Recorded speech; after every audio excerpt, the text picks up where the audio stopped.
aham bande dhammang yasami anuggaham gattva ilandetha me bande Dudiyambi aham bande Tidranena daha Pinsa dilam Dhammang yasami Anuggaham gattva Ilandetha Me bande Dudiyambi aham bande Tidranena daha Pinsa dilam Dhammang yasami Anuggaham gattva Ilandetha Me bande Ya Mahavarami Dawadetha Namo Tassa Bhagavato Arahato Samma Sambuddhassa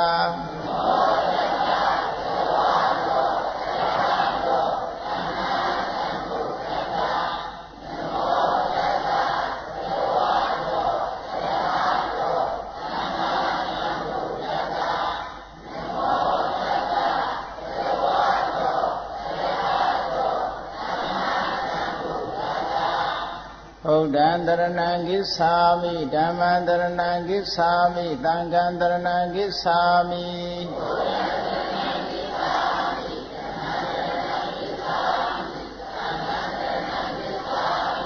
Dutiyampi Buddhaṃ Saranam Gissāmi Dutiyampi Dhammaṃ Saranam Gissāmi Dutiyampi Saṅඝaṃ Saranam Gissāmi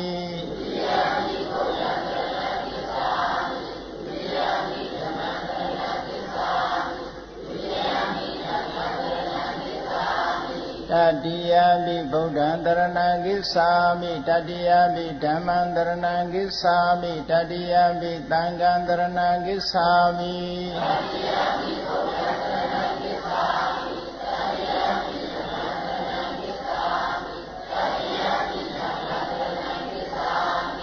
Tarana Gamana Paripurnaṃ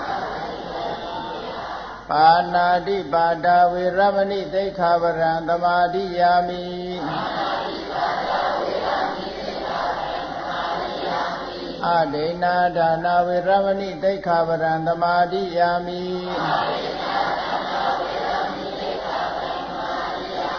Kametu Mesa Sara Viramani Dekhavaraṃ Samadhiyāmi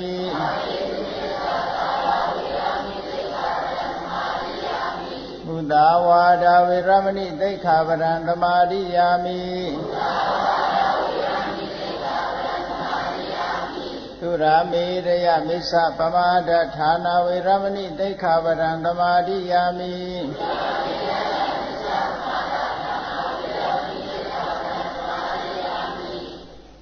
Tidarane Nadaha Pisinga Garudama Misa Dilaṃ Dhammam Darugaṃ Gattva Apamadena Sampāditha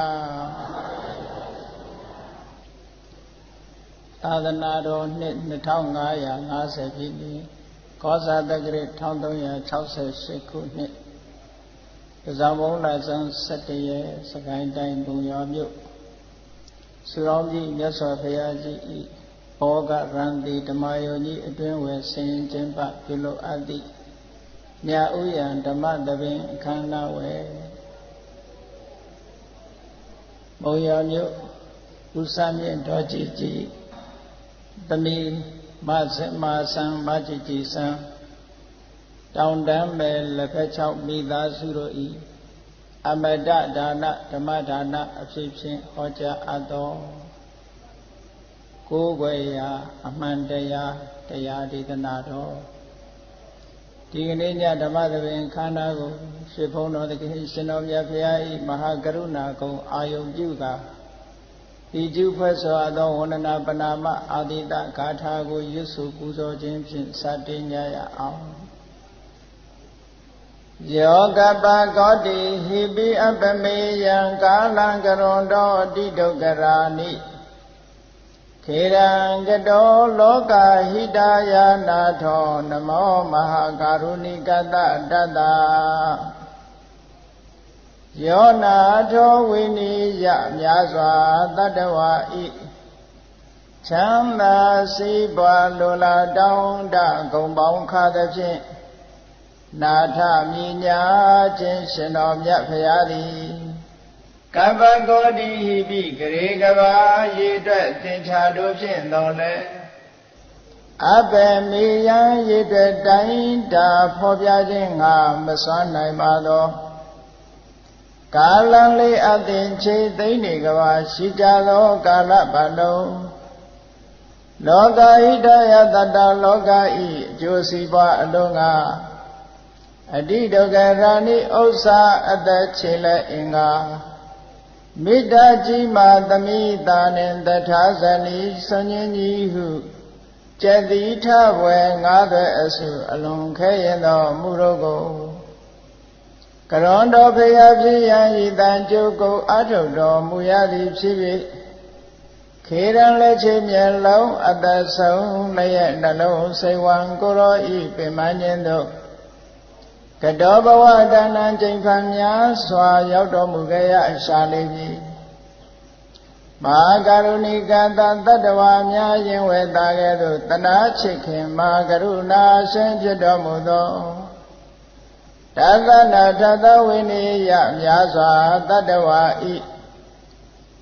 ချမ်းသာစီးပွားလိုလားတောင်းတဂုံပေါင်းခါသဖြင့်နာထမြညာထိုရှင်တော်မြတ်ဖရာအားနမောယုတိပြောင်းပြောမှန်ကိုလျော်၍ကရောယုကျိုးရှိခိုးခြင်းသည်အထုဘဝတုစင်စစ်မသွေဖြစ်ပါစေတည်း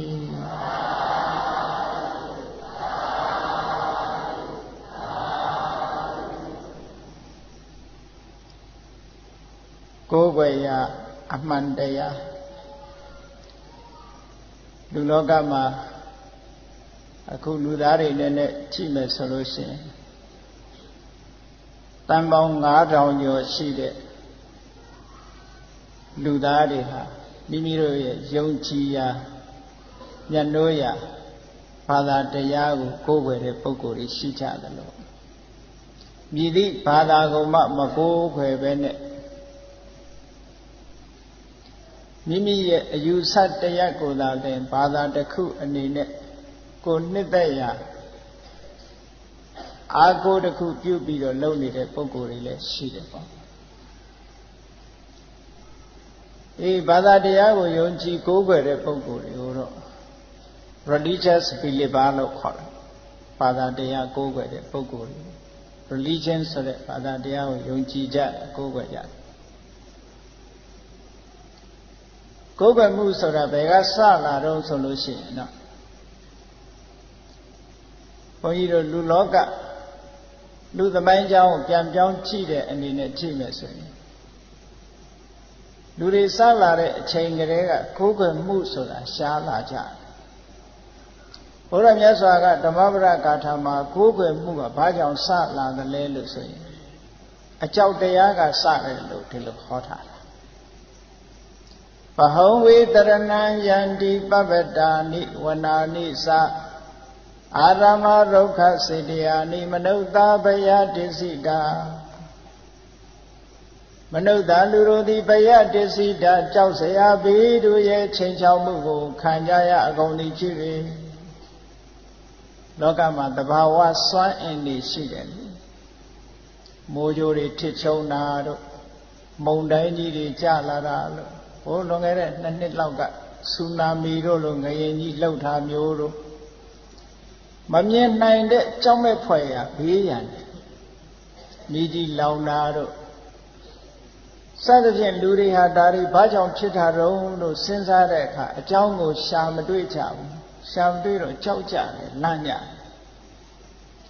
ကြောက်လန့်တကြဘာလို့ကြတုံးဆိုလို့ရှိရင်နတ်ဖရာတွေစိတ်ဆိုးလို့ဒီလိုဖြစ်တာပဲလို့ဆိုပြီးတော့ရှ िख ိုးကြတယ်ပူဇော်ကြတယ်ပသကြတယ်ထိုကဲ့သို့ရှ िख ိုးပူဇော်ပသရာကနေပြီးတော့ တိုက်ဆိုင်သွားတဲ့အနေနဲ့မုန်တိုင်းကြီးကလည်းယော့သွားတယ်ငရင်ကြီးကလည်းပဲလှုပ်နေတာရပ်သွားတယ်မိကြီးတွေလောင်းနေတာလည်းငြိမ့်သွားတယ်ဆိုတော့လူတွေရဲ့စိတ်ထဲမှာဘာဖြစ်လာတော့ဆိုဒီတဘာဝစွမ်းအင်ကြီးတွေဟာတောင်းပန်တိုးရှိုးလိုက်လို့ရှိရင်ရတဲ့အတွက်ကြောင့်တကယ်နတ်ဖျားတွေကဖန်ဆင်းတာပဲလို့ဆိုပြီးလူတွေရဲ့ယုံကြည်မှုဟာစတင်လာခဲ့တာအဲ့ဒါနဲ့ကိုယ်ကွယ်မှုတွေဟာစလာတယ်လို့ဆိုတယ်နော်မနုဿလူတို့သည်ပယတစ္ဆိတာကြောက်စရာဘေးရန်တွေရဲ့ချင်းချောင်းမှုကိုခံကြရအကုန်သည်ဖြစ်ဘဟုံဘဟုနီများလာစွာကုန်သောပပ္ပတာနိတောင်းအထတ္တထုကို၎င်းဝနာနိသာတောအယယတို့ကို၎င်းအာရမရုခစေတရားနိအယံနတ္တပင်တို့ကို၎င်းဝေစိစိဧကံအမှန်အားဖြင့်တရဏံကိုဝေယဟု၍ယန္တိစိကကြလေကုန်မည်လူသားတွေဟာကိုယ်ွယ်ရနဲ့ပတ်သက်လာလို့ရှိရင်ဒီကနေ့ထိအောင်ရဲရဲဝံ့ဝံ့သိပ်ပြီးတော့မရှိကြသေးဘူးလို့ပြောအောင်ဘာဖြစ်လို့လဲဆိုမဖြေရှင်းနိုင်သေးတဲ့ပြဿနာတွေကရှိလူလောကမှာမဖြေရှင်းနိုင်တဲ့ပြဿနာတွေမမြင်နိုင်တဲ့ဘေးရန်မမြင်နိုင်တဲ့အကြောင်းတရားတွေကိုအကြောင်းပြုပြီးတော့လူတွေဟာကိုယ်ွယ်မှုနဲ့ပတ်သက်ပြီးအမျိုးမျိုးဖြစ်နေတော့မယ်သိပ္ပံပညာကြီးဘလောက်တိုးတက်တယ်လို့ဆိုပေမဲ့လို့ကိုယ်ွယ်မှုကြီးလို့ရှိရင်တော့လူတွေဟာကဘာဥကလူတွေတဲ့ပို့ပြီးတော့မတာသေးဘူးဒီကနေ့ထိအောင်နော်အလုံးဟာကြောက်လန့်ပြီးတော့မိမိတို့မမြင်ရတဲ့မြင်ရတဲ့စွမ်းအင်တွေဟာမမြင်ရတဲ့တကိုးကြီးတဲ့ပုဂ္ဂိုလ်ရဲ့ဖန်ဆင်းမှုလို့စိတ်ထဲမှာယုံကြည်လာကြအဲဒီယုံကြည်လာတဲ့အယူအဆွဲဟာဒီကနေ့အထိအောင်တည်မြဲပြီးတော့နေတော့မယ်တဲ့သို့တော်လည်းတချို့ပုဂ္ဂိုလ်တွေအလုံးလူတွေဟာGod လို့ခေါ်တဲ့ထာဝရတကုရှင်ကြီးတွေရှိတယ်လို့ယုံကြည်တဲ့လူရှိတယ်လို့မယုံကြည်တဲ့လူလည်းရှိGod ကိုယုံကြည်တဲ့ပုဂ္ဂိုလ်တွေကို theist လို့ခေါ်တယ်ယုံကြည်တဲ့ဝါဒကို theism မယုံကြည်တဲ့ဝါဒကြတော့ atheism လို့ခေါ်တယ်လောကမှာတကုရှင်ဖြစ်တဲ့ God မရှိဘူးလို့ရှိတယ်ဆိုတာကိုမယုံကြည်တဲ့ပုဂ္ဂိုလ်မယုံကြည်တဲ့အယူဝါဒ atheism ရှိတယ်မရှိဘူးစိတ်ထဲကမသေးချာတဲ့ပုဂ္ဂိုလ်တွေလည်းရှိသေးတယ်။ထာဝရဘုရားဆိုတဲ့Godရှိတယ်မရှိဘူးလို့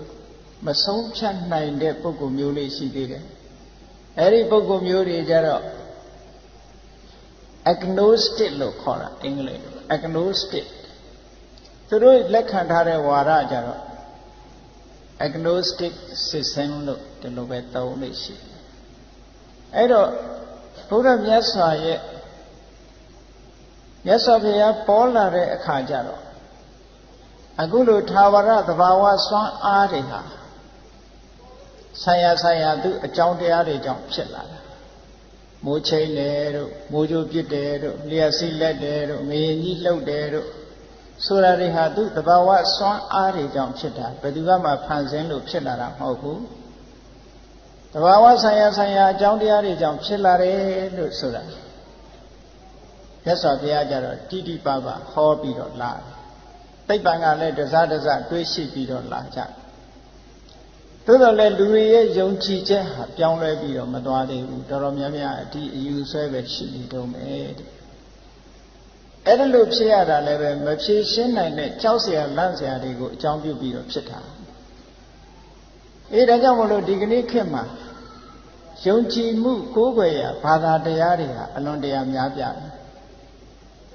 ဘာသာတရားတွေဟာဘာကြောင့်ပေါ်တယ်လဲလို့ဆိုလို့ရှိရင်အကြောက်တရားကိုအခြေပြုတယ်လို့ဆိုပေမဲ့ထိုအကြောက်တရားဟာဘာကြောင့်အခြေပြုလာရတယ်လဲလို့မေးလို့ရှိရင်တော့အကြောင်းအကျိုးကိုမှန်မှန်ကန်ကန်မသိလို့ပဲအကြောင်းတရားကိုရှာတဲ့အခါမှာအကြောင်းအမျိုးမျိုးအဖြေထွက်နေတယ်ထိုအဖြေထွက်တာဟာဘာသာတရားရဲ့အစပဲလို့ဒီလိုပြောလူတွေကကြောက်တယ်ကြောက်တော့ဘာကြောင့်ဒီသဘာဝဆွမ်းအားကြီးတွေဖြစ်နေတယ်လဲလို့အကြောင်း အကြောင်းရှာတဲ့အခါကျတော့ဆိုင်ရာအကြောင်းတရားကိုတွေးတဲ့ပုဂ္ဂိုလ်ရှိတယ်လို့မတွေးတဲ့ပုဂ္ဂိုလ်လည်းရှိအကြောင်းတရားတစ်ခုကိုမှတ်ချက်ပြုလိုက်တဲ့အများစုကတော့ဘာကိုမှတ်ချက်ပြုလို့ဆိုရင်လောကကြီးမှာအရာရာအကောင်းအဆိုးလူသားတွေနဲ့တကွာတတ္တဝါတွေကမ္ဘာလောကကြီးပေါ်ထွန်းနေတာဟာထာဝရဘုရားရဲ့ဖန်ဆင်းမှုကြောင့်ဖြစ်တယ်ဆိုတဲ့အယူဆကြီးတရားဟာပေါ်လာခဲ့ဒါကိုဘုန်းကြီးတို့စာပေမှာအိတ္တရနေမာနဝါဒလို့ခေါ်တယ်အိတ္တရဆိုတဲ့အရှင်သခင်ရဲ့ဖန်ဆင်းမှုကြောင့်ပေါ်လာတာတဲ့အဲ့ဒီထာဝရဘုရားအရှင်သခင်ဆိုတာဘယ်မှာနေသလဲလို့ဆိုရင်နေရာမပြနိုင်ဘူးကောင်းငယ်မဲ့ထိုးပြချဘယ်သူကလည်းမြင်မှုတာတော့မဟုတ်ဘူးသို့တော့အယူဝါဒအနေနဲ့တော့လက်ခံနေတယ်မြတ်စွာဘုရားသခင်ကိုရောမြတ်ကဒိဋ္ဌာယတနာသုတ်တံမှာအိတ္တရနေမာနဝါဒဆိုတာကိုထင်ထင်ရှားရှားဟောထားတာရှိပါတယ်ထိုဝါဒစတင်ဖြစ်ပေါ်လာပုံကလည်းဓမ္မဇာလသုတ်မှာမြတ်စွာဘုရားထာဝရဖန်ဆင်းရှင်ကြောင့်ဖန်ဆင်းလာတယ်ဆိုတဲ့အယူဆဘယ်ကစပေါ်လာသလဲလို့ဆိုလို့ရှိရင်လူပြေကစလာတာမဟုတ်ဘဲနဲ့ဗြဟ္မပြေကစလာတာမျိုးဖြစ်တယ်ဗြဟ္မပြေမှာဒီလူလောကဒီကဘာကြီးပျက်စီးသွားတဲ့အခါကျတော့ဗြဟ္မပြေမှာရှေးဥစွာဖြစ်လာတဲ့ဗြဟ္မာကြီးတယောက်မဟာဗြဟ္မာကြီးဗြဟ္မာမင်းကြီးอ่ะသူတူးတဲ့နှစ်ပေါင်းများစွာကဘာပေါင်းများစွာတူးတဲ့နေထိုင်လာအဖော်မဲ့ပြီးတော့နေလာတာနှစ်ပေါင်းများစွာဖြစ်လာအဲ့ဒါလို့နှစ်ပေါင်းကြာရှည်စွာတူးတဲ့နေတဲ့အခါကျတော့တတ္တဝါဆိုတာလူပဲဖြစ်ဖြစ်နတ်ပဲဖြစ်ဖြစ်တယောက်တည်းနေလို့ရှိရင်ကြာရင်ပြင်းလာအဖော်ရှားလာပြင်းစရာလို့မြင်လာတယ်စကားပြောပေါ်လေးမှမရှိဘူးဆိုပြီးတော့စိတ်ထဲမှာအဖော်လိုချင်တဲ့စိတ်ဓာတ်ကလေးပေါ်လာတယ်အဲ့ဒီဗြဟ္မာကြီးကလည်းပဲနှစ်ပေါင်းကြာရှိစွာကဘာပေါင်းကြာရှိစွာတူးတဲ့နေရာကနေပြီးတော့ခုချိန်မှာငါမှာအဖော်တူးတယောက်များရှိရင်ကောင်းမှာပဲလို့စိတ်ထဲကတွေးလိုက်တာရှိသေးတယ်သူကံအားလျော်စွာတတ္တဝါတူဟာဗြဟ္မာအနေနဲ့သူ့အနိနာမှာမွေးဖွားပြီးပေါ်လာခဲ့တယ်ဒါတိုက်ဆိုင်မှုတက်တက်ပဲနော်တိုက်ဆိုင်မှုတက်တက်ဖြစ်တော်လည်းပဲအဲ့ဒီဗြဟ္မာကြီးကဘယ်လိုထင်သွားတော့လို့ဆိုတော့ကြည့်ငါဆန္ဒအတိုင်းဖြစ်လာတာသူ့ကိုငါဖန်ဆင်းလိုက်တာငါစိတ်ကူးရှိတဲ့အတိုင်းပေါ်လာခဲ့ပြီဒါကြောင့်မလို့ငါဖန်ဆင်းတာလို့သူကဒီအတွေးဝင်လာအဲ့တော့သူ့ရဲ့နောက်မှရောက်လာတဲ့ဗြဟ္မာကလည်းပဲဒီဗြဟ္မာကြီးကငါမရောက်ခင်ကတည်းကငါမမွေးခင်ကတည်းကသူကဒီမှာရှိနေတာသူကငါတဲ့စောအဲ့တော့ငါ့ကိုသူကဖန်ဆင်းတာပဲဖြစ်မယ်သူ့ရဲ့အလိုကြငါဖြစ်လာရတယ်လို့လက်ခံတဲ့ပုဂ္ဂိုလ်ကလည်းလက်ခံလာဓမ္မဇာလတုတ်မှာအဲ့လိုဖန်ဆင်းရင်စပြီးတော့ပေါ်လာပုံကိုပြလူပြေပဲပုံရောက်လာတော့လို့ဆိုတော့နောက်မှပေါ်ပေါက်လာတဲ့ဗြဟ္မာကြီးကတက်တန်းသိမ့်မရှိဘူးတဲ့တက်တန်းကုံလို့ဗြဟ္မပြေကသုတည်ပြီးတော့လူပြေလာပြီးလူလာဖြစ်တယ်သူကလူလာဖြစ်တဲ့အခါကျတော့သမထချင်းစဉ်တွေကိုကျင့်လိုက်တာကျင့်လိုက်တဲ့အခါသမထချင်းစဉ်တွေပေါက်ပေါက်ရောက်ရောက်ရပြီးတော့ဒိဗ္ဗစက္ခုအဘိညာဉ်တို့ပုဗ္ဗေနိဝါဒနုတ္တိအဘိညာဉ်တို့ဆိုတာ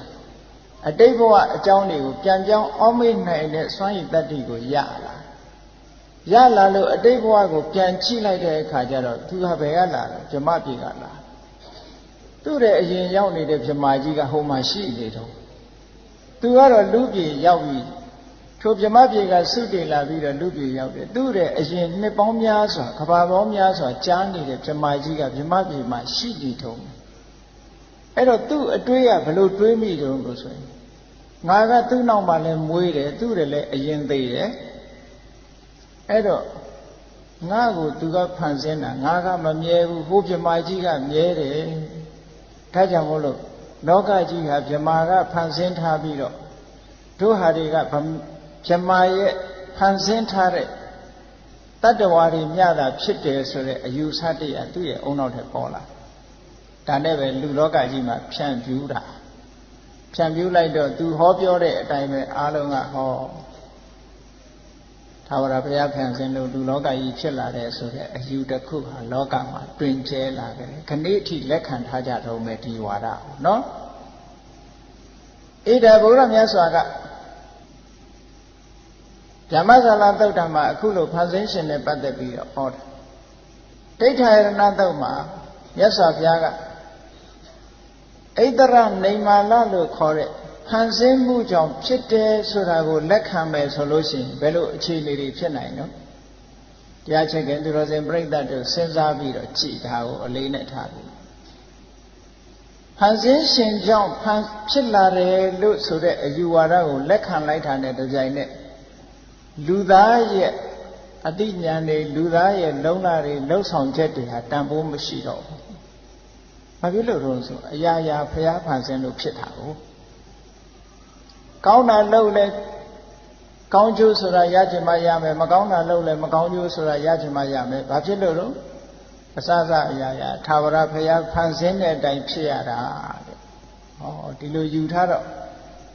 ကိုယ့်ရဲ့ဆန္ဒဆိုတာလဲအသုံးမကျတော့ဘူးကိုယ့်ရဲ့လုံလဝီရိယဆိုတာလဲအသုံးမကျတော့ဘူးလှုပ်တဲ့ကိစ္စမလှုပ်တဲ့ကိစ္စဆိုတာလဲပဲဘာမှခွဲခြားလို့မရတော့ဘူးတဲ့အစစအရာဟာထာဝရဘုရားဖန်ဆင်းလို့ဖြစ်လာသည့်အတွက်ကြောင့်ထာဝရဘုရားရဲ့အလိုတော်တိုင်းသာဖြစ်မှာပဲဘာတွေပဲလုံနေနေဒီနေ့ထာဝရဘုရားရဲ့အလိုတော်တိုင်းဖြစ်မှာပဲဟောမြတ်စွာဘုရားကအဲ့ဒါလိုဝေဖန်ပြီးတော့ထောက်ပြတယ်ကြည့်လိုက်ပဲဆိုရင်လို့ရှိရင်လည်းအဲ့ဒီသဘောမျိုးရောက်နေတယ်ဒါကြောင့်မို့လို့မြတ်စွာဘုရားကကိုယ်ွယ်မှုဆိုတာလောကမှာပေါ်လာတဲ့ဟာတွေတချို့ဟာအကြောင်းအကျိုးကိုကြာကြာနာနာမသိသည့်အတွက်ကြောင့်တိုက်ဆိုင်လို့ပေါ်လာတဲ့သဘောတရားများတာဖြစ်တယ်အဲ့ဒါလို့ကြောက်လန့်ပြီးတော့ကြောက်လန့်မှုကြောင့်ထင်ရမြင်ရကိုယ်ွယ်နေတဲ့ကိုယ်ွယ်မှုတွေဟာတကယ်ပဲအာကိုထိုက်သလားတကယ်ပဲအကာအကွယ်ယူထိုက်သလားဆင်းရဲဒုက္ခကတကယ်ပဲလွတ်မြောက်စေသလားလို့ဆိုတော့မြတ်စွာဘုရားကနေတံကောတရဏံခိမံနေတံတရဏမုဒ္ဓမံနေတံတရဏမာဂမသဗ္ဗဒုက္ခပမုစရိဧတံဤတောတောင်စတဲ့ထင်ရမြင်ရာကိုယ်ပဲမှုမှန်သမျှသည်ဧတံတရဏံဤတောတောင်စတဲ့ကိုယ်ပဲရာမှန်သမျှဟာခေမံဘေးကင်းတဲ့တရဏံကိုယ်ဝေရာသည်နာဟောတိမဖြစ်ပါပေဥဒ္ဓမံကောင်းမြတ်လာတဲ့တရဏံကိုယ်ဝေရာသည်နာဟောတိမဖြစ်ပါပေဧတံဤတောတောင်စားတဲ့ကိုယ်ွယ်ရာတွေကိုတရဏံကိုယ်ွယ်မှုကိုအာဂမအကြောင်းပြု၍သဗ္ဗဒုက္ခလုံးစုံသောဆင်းရဲဒုက္ခနာပမုစရိမလွတ်မြောက်နိုင်ပါချေဣတိဤသို့ဘဂဝါရွှေဘုံတော်သခင်ရှင်တော်မြတ်ဖရာသည်အဝေါစကောင်းစွာမသွေဟောကြားတော်မူခဲ့ပါပေတည်း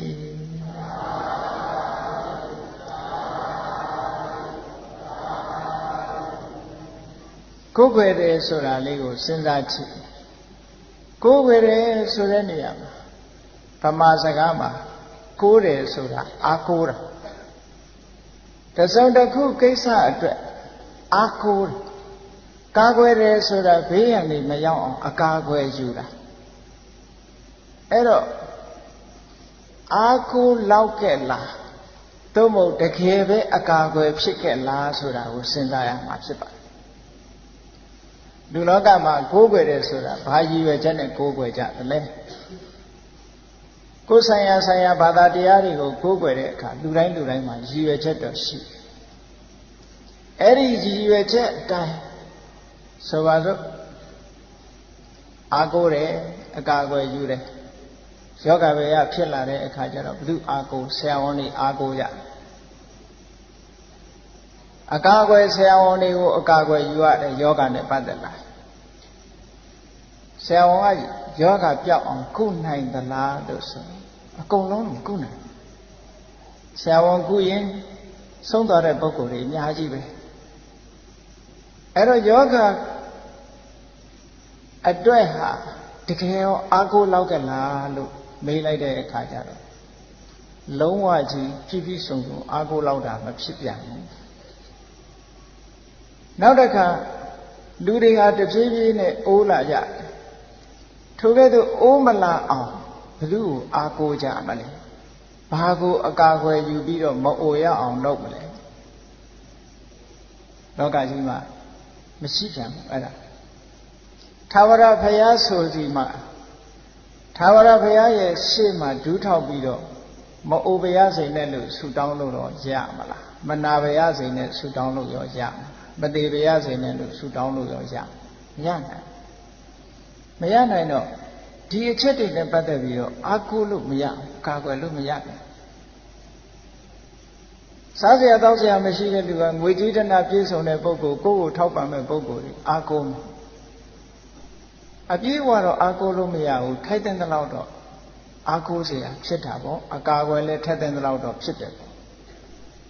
ဘဝတန်မြာနဲ့ခြုံပြီးတော့ကြည့်မယ်ဆိုလို့ရှိရင်အာကိုလို့ရတာကအကာအကွယ်ဖြစ်လို့ရတာကအကာအကွယ်ဖြစ်တာကနည်းနည်းလေးပဲအာကိုလို့မရတာအကာအကွယ်မရတာတွေကအများကြီးပဲတဲ့ဟုတ်ကလား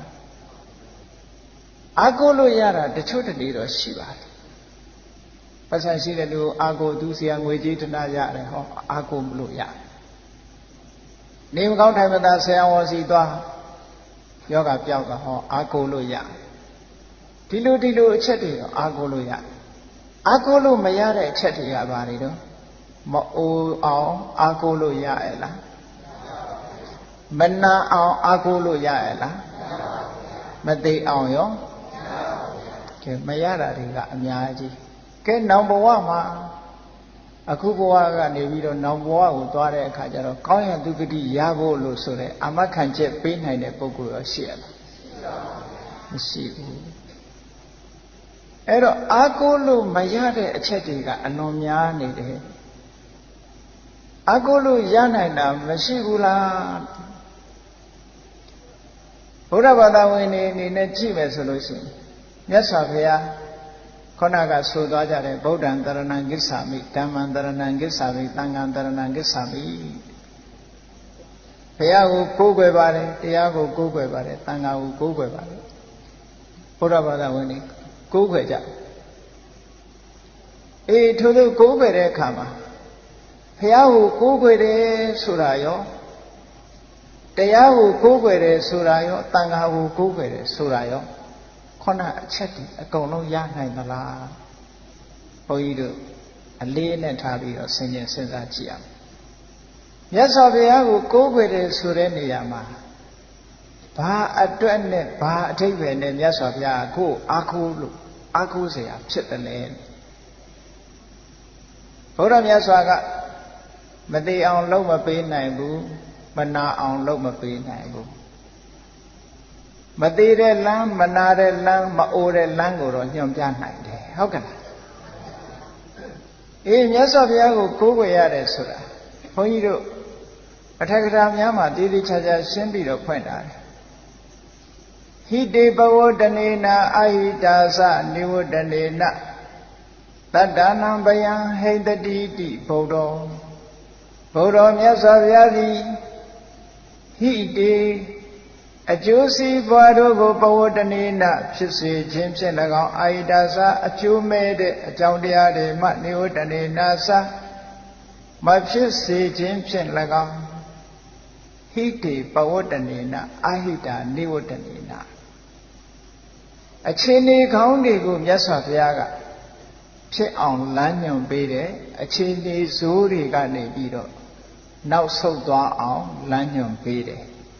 အဲ့ဒီအနေနဲ့မြတ်စွာဘုရားကိုကိုးကွယ်ရတာပါမြတ်စွာဘုရားကမအိုအောင်မနာအောင်မသေးအောင်ကဲတင်လို့ကိုးကွယ်ရတာမဟုတ်ပါဘူးဟုတ်ကဲ့ဆိုလိုတာကမြတ်စွာဘုရားစီထံကနေပြီးတော့တရားအစစ်တရားအမှန်ကိုသိတော့အခြေအနေအမှန်နဲ့အကြောင်းနဲ့အကျိုးအကောင်းနဲ့အဆိုးကွဲကွဲပြားပြားသိသွားတဲ့အခါကျတော့ကောင်းတဲ့အကြောင်းတရားတွေကိုကိုယ်တိုင်သိမှုအားထုတ်လို့မကောင်းတဲ့အကြောင်းတွေကိုရှောင်ရှားလို့ဘယ်ဟာတွေကလှုပ်တဲ့နဲ့ဘယ်ဟာကမလှုပ်တဲ့ဘူးဆိုတာသိဖို့အတွက်ဘုရားကိုကိုးကွယ်ရတာတဲ့အဲ့ဒီထဲမှာရုပ်ပွားဆင်းတုတော်တွေကိုးကွယ်တဲ့ထဲမှာနော်ခုခေတ်မှာတော့အမျိုးမျိုးကိုးကွယ်ကြတယ် ဒီဘုရားကလက်ကောင်းတယ်ဒီဘုရားကဘာကောင်းတယ်စသဖြင့်စီးပွားတက်တယ်ဒါကမိဘတားတယ်ဆိုပြီးတော့အမျိုးမျိုးအားကိုးမှုယူပြီးတော့စိတ်ကူးတဲ့ရလူတွေကိုးခွေကြတကယ်တော့မြတ်စွာဘုရားကိုကိုးဝယ်တယ်ဆိုတာမှန်ကန်တဲ့အကြောင်းတရားတွေဒါဘယ်လိုလဲမြတ်စွာဘုရားကဒါနကောင်းမှုဆိုတာလုပ်ရတယ်ဒါနကောင်းမှုလုပ်လို့ရှင်ဒါနကောင်းမှုမြတ်စွာဘုရားလမ်းညွှန်တဲ့အတိုင်းဒါနကောင်းမှုလုပ်တဲ့ပုဂ္ဂိုလ်သည်ထိုဒါနရဲ့အကျိုးကျေးဇူးကိုခံစားရသီလကောင်းမှုဆိုတာလုပ်ရတယ်စောင့်ကြည့်ရတယ်ကိုချင်းတရားကောင်းအောင်လုပ်ရမယ်ဟောကိုချင်းတရားကောင်းအောင်လုပ်သည့်အတွက်ကြောင့်ကိုချင်းတရားကောင်းခြင်းကြောင့်ရတဲ့အကျိုးကျေးဇူးတွေရတာသမထဝိပဿနာဆိုတဲ့ကျင့်စဉ်တွေကိုကျင့်ရတယ်လို့မြတ်စွာဘုရားကလမ်းညွှန်တယ်အဲ့ဒီတိုင်းလိုက်နာကျင့်သုံးသည့်အတွက်ကြောင့်ဆိုင်ရာဆိုင်ရာအကျိုးတရားတွေရဒါဟိတိပဝတ္တနိနာလို့ခေါ်တယ်ကဲဒီနေရာမှာမြတ်စွာဘုရားကလမ်းညွှန်ယုံညွှန်တာလုပ်ပေးနိုင်တာမဟုတ်ဘူးမြတ်စွာဘုရားကကဲတင်နိုင်တာမဟုတ်ဘူးလမ်းညွှန်ယုံလမ်းညွှန်ချက်ပေးတာအာဟိတာသနိဝတ္တနိနာအာဟိတာစာကျိုးမဲ့ကိုဖြစ်စေတတ်တဲ့အကုသိုလ်တရားတို့မှာနိဝတ္တနိနာနောက်ဆုတ်စေခြင်းဖြင့်မြတ်စွာဘုရားကဒါတွေမလုံးနဲ့သဗ္ဗပပတ္တအကရဏအကုသိုလ်မှန်သမျှမလုံးနဲ့ဘာနာတိဘာတာဝေရမဏိတုတေတချင်းမှရှောင်ရမယ်အဒိနာဒါနာဝေရမဏိတုဥစ္စာခိုးခြင်းမှရှောင်ရမယ်စသည်ဖြင့်ဟောမလုံးသင့်တာတွေကိုမြတ်စွာဘုရားကဒါတွေမလုံးသင့်ဘူးလမ်းညွှန်မှုပြုတယ်ထိုလမ်းညွှန်မှုပြုတဲ့အတိုင်းကိုယ်ကလိုက်နာကျင့်သုံးလို့ရှိရင်အကျိုးကျေးဇူးခံစားရမယ်အကယ်၍သာမြတ်စွာဘုရားရှင်ထိုပုဂ္ဂိုလ်ဟာအကျိုးကျေးဇူးရနိုင်မှာမလားဥပမာကြည့်မယ်ဆိုလို့ရှိရင်ယောဂဝေဒနာဖြစ်လို့ဆရာဝန်စီသွားတယ်ဆရာဝန်သွားတဲ့အခါကျတော့ဆရာဝန်ကဒီအစာမတည့်ဘူးဒါမစားနဲ့ဟောဒီဆေးကိုတောက်သို့တော့လူနာပုဂ္ဂိုလ်ကမတည့်တဲ့အစာလည်းစားတယ်ဆေးလည်းမတောက်ဘူးဆိုရင်ယောဂပျောက်ပါမယ်အဲ့တော့ဆရာဝန်စီသွားတာဘာလို့ဖို့သွားတာဆရာဝန်ကယောဂကုပေးတာမဟုတ်ဘူးဆရာဝန်စီကတဲ့တာမတည့်တာသိဖို့သွားရတာဟုတ်ကဲ့ကိုယ်တိုင်ကမသိဘူးဒီယောဂနဲ့ဒါတဲ့တယ်မတဲ့ဘူးဒီဆေးဟာဒီယောဂအတွက်ပျောက်တယ်မပျောက်ဘူးကိုမသိဘူးမသိတော့ဆရာဝန်စီသွားတဲ့အခါကျတော့ဆရာဝန်ကဒီဆေးတောက်ဒီအစားစာရှောင်ဒီအစားစာစားသူပြောတဲ့အတိုင်းလိုက်နာပြီးတော့ဒီလိုနေဒီလိုထိုင်ကျမ်းမာရေးလေ့ကျင့်ခန်းဒီလိုလုပ်လို့ပြောတဲ့အခါကျတော့ထိုပုဂ္ဂိုလ်ကကျမ်းမာလားမလုပ်ဘူးဆိုရင်ကျမ်းမာပါမလားအဲ့တော့ကောင်းပြီလူလောကမှာဆရာဝန်လုပ်တဲ့ပုဂ္ဂိုလ်ကလမ်းညွှန်မှုပြုတဲ့အတိုင်းလိုက်နာလို့အကျိုးရတယ်လို့မြတ်စွာဘုရားကလမ်းညွှန်ထားလို့လမ်းညွှန်တဲ့အတိုင်းလိုက်နာကျင့်သုံးလို့အကျိုးရတယ်ဆိုတော့ဒါကိုယ်ဝယ်ရတဲ့ကိစ္စဟာရှင်းပြီးတော့နေတယ်ဟုတ်ကဲ့လားမြတ်စွာဘုရားကိုကိုယ်ဝယ်တယ်ဆိုတာလှုပ်သိမလှုပ်သိလှုပ်ထိုက်တာမလှုပ်ထိုက်တာခွဲခြားသိဖို့အတွက်မြတ်စွာဘုရားကိုကိုယ်ဝယ်ကြရတယ်တကယ်ကောင်းကျိုးချမ်းသာပေးတာကကိုလှုပ်တဲ့အပေါ်မှာမူတည်တယ်အဲ့ဒီထဲမှာတန်ဃာတွေကိုကိုးကွယ်ရတဲ့တန်ဃာတရဏံကိစ္ဆမိဆိုတာကြတော့ဘာကြောင့်တန်ဃာကိုကိုးကွယ်တော့ဆိုအပကနာဘိကာရဏံဝိပုလဖလာပတိလာဘကရဏေနတန်ဃောတန်ဃာသည်အပကနာဘိကာရဏံအနည်းငယ်သောကုသိုလ်ကောင်းမှုတို့ရဲ့လည်းဝိပုလဖလပတိလာဘကရဏေနအလွန်တရာများပြားလာတဲ့အကျိုးကျေးဇူးကိုရအောင်ပြုခြင်းဖြင့်တန်ဃောတန်ဃာသည်ကရဏံကိုဝေယသည်ဟောတိစင်စစ်မသွေဖြစ်ပါပေတော့ဤယဟန်တန်ဃာတွေဆိုတာယဟန်တန်ဃာတွေအကြောင်းပြုပြီးတော့ကုသိုလ်ကောင်းမှုလုပ်ခွင့်ရတယ်ကုသိုလ်ကောင်းမှုလုပ်သည့်အတွက်ကြောင့်တန်ဃာတွေကိုလှူလိုက်ရတန်းလိုက်ရတန်ခိကဒါနလှူလိုက်ရတန်းလိုက်ရတဲ့ပုဂ္ဂိုလ်တွေဟာအနည်းငယ်လေးလှူတော်လဲညောင်စိတ်လောက်လှူတော်လဲညောင်မင်းကြီးလောက်အကျိုးရဆိုတဲ့အကျိုးတရားတွေကိုရသွားကြတယ်ဥပမာမဲ့ကြည့်ဓမ္မပဒထဲမှာပါတဲ့လာစာဒေဝီဆိုတဲ့ရှေးဘဝကလေကိုစောင့်ရှောက်ရတဲ့လေကျွမ်းမလေးတူပေါက်ပေါက်လေးတွေလှော်ပြီးတော့စားရကနေ ရှင်မကတ္တဝကြီးတွေ့တဲ့အခါကျတော့ပေါက်ပေါက်ဆောင်ကလေးလှူလိုက်တာလှူလိုက်သည့်အတွက်ကြောင့်သူသေသွားတဲ့အခါကျတော့နတ်ပြည်မှာပုံပိမှန်ကြီးနဲ့လာစာဒေဝီဆိုတာတော့ဖြစ်တယ်လှူလိုက်တာကပေါက်ပေါက်ကလေးဒီတိုင်းအစာပြေစားတဲ့ပေါက်ပေါက်ကလေးလှူလိုက်တာရလိုက်တာကအင်မတန်မှကြီးကျယ်တဲ့နတ်စည်းစိမ်ကြီးကိုရသွားတာဟုတ်ကဲ့လားအဲ့ဒီလိုရတာတန်ဃာကိုအကြောင်းပြုပြီးတော့ရတာတဲ့အဲ့တော့တန်ဃာကိုအားကိုးရတယ်ဆိုတာကလည်းပဲခုနကကုသိုလ်လှုပ်เสียဌာနအနေနဲ့အားကိုးရတာကိုယ်တိုင်ကကုသိုလ်မလုပ်လို့ရှိရင်အကျိုးတွေရပါမလားမရဘူးတန်ခံတရဏံဂစ္ဆာမိဆိုတာလေအဲ့ဒါကိုရည်ရွယ်ပြီးတော့ကိုးကွယ်ရတာကိုးကွယ်ပုံချင်းမတူဘူးနော်ဘုရားကိုကိုးကွယ်တာကမြတ်စွာဘုရားကအေးဒီတရားကိုကျင့်သုံးဒီတရားကိုမကျင့်သုံးနဲ့လို့ဒါဟာလှုပ်တဲ့နဲ့ဒါကမလှုပ်တဲ့ဘူးရှောင်ရမယ့်ဟာဆောင်ရမယ့်ဟာအကျိုးရှိတဲ့ဟာအကျိုးမဲ့ဖြစ်စေတတ်တဲ့ဟာခွဲခွဲခြားခြားဟောတာထိုဟောတာကိုသိဖို့အတွက်မြတ်စွာဘုရားကိုကိုးကွယ်ရတယ်ဒါပဲဒီတယ်မပို့ဘူးတန်ဃာတွေကိုကိုးကွယ်ရဲဆိုတာကိုယ်ကုသိုလ်လုပ်လို့ရတဲ့နေရာအနေနဲ့ဆိုတော့စပားဆိုင်ခြင်းနဲ့မြေရှိမှဆိုင်လို့ရမြေရှိလို့ရှင်စပားဆိုင်လို့ရအေးမြေဟာဘာလို့ဖို့အတွက်စပားဆိုင်ဖို့အတွက်ပဲထို့တူပဲတန်ဃာတွေဟာကုသိုလ်ကောင်းမှုပြုဖို့ဆိုပြီးတော့အနုတ္တရံပုံညခိတံလောကတာလို့တန်ဃာဂုံထဲမှာဒါကြောင့်ကိုထည့်ထားတာနော်ကုသိုလ်ကောင်းမှုလုပ်ဖို့ရဖို့အတွက်ကိုးကွယ်တာကိုယ်တိုင်ကမလုပ်ဘူးလက်ွက်ကြီးရှိတော်လည်းပဲကိုယ်တိုင်ကမဆိုင်ဘူးဆိုလို့ရှိရင်ပြီးတန်ရနိုင်မှာမရနိုင်ဘူးတဲ့အဲ့တော့အဓိကကိုးကွယ်ရမှာအစ်စ်ကဘာလို့ဆိုရင်ဓမ္မပဲဒါကြောင့်မို့လို့ဓမ္မကြတော့တိုက်ရဲ့အကျိုးပြုတယ်မြတ်စွာဘုရားကဆုံးမဩဝါဒပေးပြီးအကျိုးပြုတယ်တန်ဃာတွေကကုသိုလ်ကောင်းမှုပြုတဲ့ပြုเสียရာဌာနအနေနဲ့လဲပြေတဲ့ခွဲအကျိုးပြုတယ်ဟောဓမ္မကြတော့အဲ့လိုမဟုတ်ဘူးဘဝကန္တာရဥဒ္ဒါရဏိနအတ္တတဒါနိနာသဓမ္မောဘဝကန္တာရဘဝတိဟုသောကန္တာရခရီးကဲကြီးမှာဘဝကန္တာရဘဝတိဟုသောခရီးကဲကြီးမှာနေထာရဏိနာထုတ်ဆောင်ကဲတင်ပေးခြင်းဖြင့်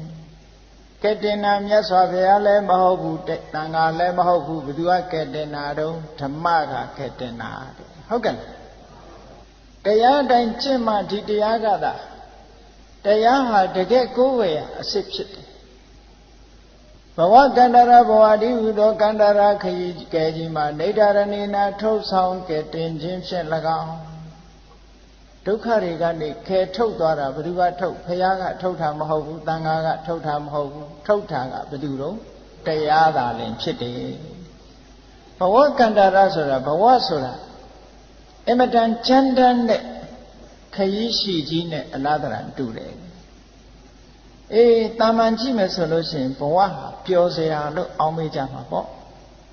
ဘဝဟာပျော်စရာကြီးပဲလို့ဒီလိုအောင်းမေးကြမယ်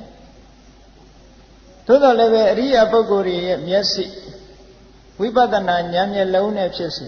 ကြည့်လိုက်မယ်ဘဝကြီးတစ်ခုကိုတွေးပြီးတော့ကြည့်လိုက်မယ်ဆိုရင်အခုကြည့်အခုလိုချင်စရာမကောင်းတဲ့ဘဝကြီးဘာဖြစ်လို့တော့ဆိုလို့ရှိရင်တခြားဟာတွေမစင်စားနဲ့ဘုန်းကြီးတို့တွေဟာတနေ့တခြားအိုးလာတာဟာလူတိုင်းအသိပဲမဟုတ်လားကဲအိုးလာတဲ့အခြေအနေဇိုးကြီးကိုဘယ်သူကာဝယ်ပေးနိုင်နော်ပေးနိုင်ဘူးနော်လူတွေဟာတနေ့တခြားယူရင်းလာတာချက်ချင်းကြီးအိုတာမဟုတ်ဘူးစက္ကန့်ပိုင်းနဲ့လူတွေကတရွေ့နေတာပဲအမြဲတမ်းလူဟာခန္ဓာကိုယ်ကြီးကအဲ့ရထဲမှာလဲလျောင်းနေလို့ရပ်နေတယ်မထင်နဲ့ကလထိုင်ပေါ်မှာထိုင်နေလို့ရပ်နေတယ်မထင်နဲ့အိမ်ထဲမှာနေပြီးအိမ်ပြင်မထွက်ဘူးဘယ်မှမသွားလို့ခန္ဓာကိုယ်ကြီးကရပ်နေတယ်လို့မထင်နဲ့ဘယ်ဘက်သွားနေတာတော့အိုတဲ့ဘက်ကိုသွားနေတာဟုတ်ကဲ့တဖြည်းဖြည်းအကယ်၍သာမအိုဘူးဆိုလို့ရှိရင်ဘုန်းကြီးတို့တွေဟာမိခင်ဝမ်းကကျွတ်လာကြတဲ့အချိန်လေးမှာနုနယ်ကလေးအရွယ်လေးတွေကစားကြကြတာမဟုတ်လားတနေ့စားကတောက်ခါအိတ်ကနဲ့ကြီးလာလိုက်ကြတာဩ အသက်40 50 60အရွယ်ရောက်တဲ့အခါကျတော့ငယ်ရုပ်ငယ်ရည်တွေအကုန်ပျောက်မကုန်ကြဘူးလားအဲ့ဒါတနေ့တည်းနဲ့ပျောက်သွားတာမဟုတ်ဘူးရွေ့ပြီးတော့နေတာဟုတ်ကဲ့လားဧရာဝတီမြစ်ရည်ဟောဒီတန်လာဝတီချင်းတွင်မြစ်ရည်ကြီးဟာစီးနေတယ်လို့ပဲဘုန်းကြီးတို့တွေရဲ့ရုပ်ခန္ဓာနာမ်ခန္ဓာကြီးဟာလည်းအမြဲတမ်းပြောင်းလဲနေတယ်လို့ဒီလိုမှတ်ပါသို့တော်ဒီဧရာဝတီတန်လာဝတီမြစ်ကြီးဟာဟုတ်ရှေ့တုန်းကလည်းရှိတာပဲဒီကနေ့လည်းရှိတုံးပဲမနေ့ကလည်းစီးတာမနှစ်ကလည်းစီးတာအခုလည်းစီးတုံးပဲဒီရည်ပဲလို့ပြောလို့ရမလားမရဘူးအဲ့ဒါမျိုးလို့ပဲဘုန်းကြီးတို့တွေမှာရှိနေတဲ့ရုပ်ခန္ဓာနာမ်ခန္ဓာကြီးဟာဒီရုပ်ဒီခန္ဓာမဟုတ်တော့ဘူးအသေးအသေးတွေဆက်လာနေတာနော်လာတဲ့အသစ်တွေကလည်းပဲရခင်ပြောင်းသွားတဲ့အဟောင်းတွေလောက်ကောင်းသလားလို့ဆိုမကောင်းဘူးမကောင်းလို့အိုးလာတာပေါ့နော်အကယ်၍အကောင်းတွေကြီးလာလို့ရှိရင်လူဟာတဖြည်းဖြည်းပြိုးပြိုပြီးတော့လာမှာပေါ့အခုပြိုးပြိုပြီးတော့မလာဘဲနဲ့ဘာဖြစ်တော့အိုးအိုပြီးတော့လာတယ်တဲ့သပင်ကဟုတ်လားနဲ့ရကနေဖြူးလာတာဖြူရကနဲ့ထမဟုတ်ဘူးဒါပေမဲ့လို့ကိုယ့်ကိုယ်တော့တဲ့အတင်းနေကြတာငါမအိုသေးဘူးလို့ပဲထင်တယ်သို့တော့အများကြီးအိုလာတာဟုတ်ကဲ့လားအေးဒါကြောင့်မို့လို့အဲ့ဒီသဘာဝတွေကိုကြည့်မယ်ဆိုလို့ရှိရင်ဘဝကြီးဟာအမတန်မှကြမ်းတမ်းတယ်ဘယ်သူမှအကာအကွယ်မပေးနိုင်ဘူးတနေ့တခြားအိုးလာတာဘယ်သူမှအကာအကွယ်မပေးနိုင်ဘူးယောဂဗျာတကယ်ဖြစ်လာလို့ရှိရင်ဘယ်သူမှအကာအကွယ်မပေးနိုင်ဘုန်းကြီးတို့ငယ်ငယ်တုန်းကထင်မိတယ်